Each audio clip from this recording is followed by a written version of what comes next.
Main, liftoff. And liftoff of the Soyuz 27 rocket and spacecraft carrying Mike Fossum. I'm really an ordinary guy in an outrageous job.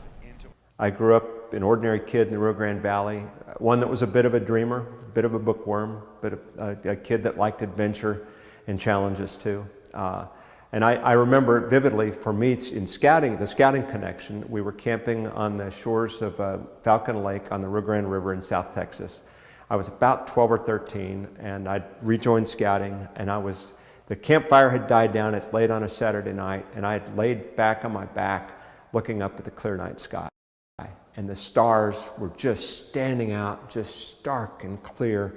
And as I laid there just looking at the stars and kind of dreaming, you know, I felt like I was in the stars. I kind of felt that way, and it was that night I said, you know, I want to reach out.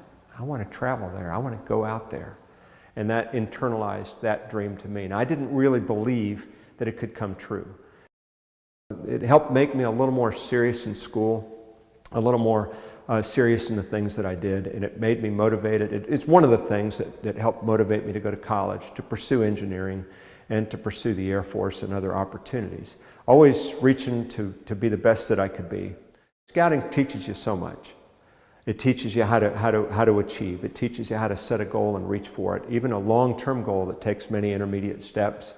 It teaches you the kind of teamwork that it means to work in a team, and certainly the astronaut job is very much about teamwork. Nobody can fly as an individual. We work on a team, and it's an international team these days. And you know, I was the commander of the International Space Station just over 2 years ago.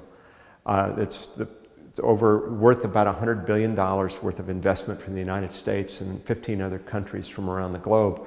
And I was responsible. I was the commander. So I've got a maximum crew of 6 people. The number one thing is take care of your guys.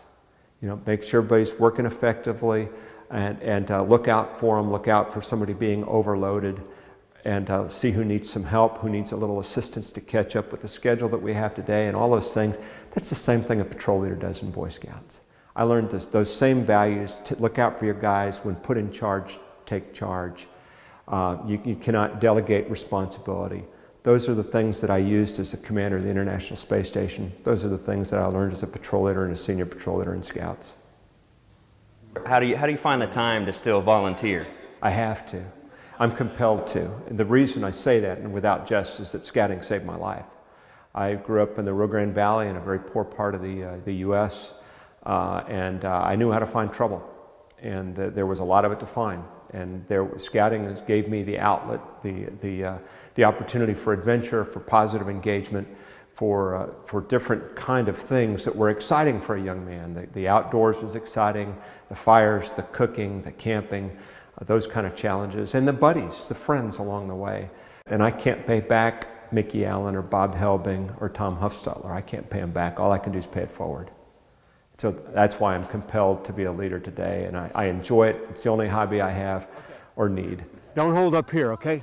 You can hold right here. And so I just do the best I can do. I'm a volunteer like everybody else, and my hats are off to the volunteers in the Sam Houston Council and across the United States and really across the whole world, because scouting's in most countries in the world. We're here to work with a bunch of young men that are trying to find their way as they're approaching adulthood, and they're going to make mistakes, big ones. And we're not going to freak out about it, and we're not going to start calling in, doing all kinds of things about it. We're here for them. We're here to help them understand the consequences. Even if you do it wrong, it hurts. Part of that self-correction, feedback, logical consequences. This is why we're here. It's to help them understand, to help them grow. Yeah. Way to go, dude! Prepare them to leave our troops, to leave and to become leaders in our community and our country. On my honor, I will do my best to do my duty to guide my country, to obey the Scout law,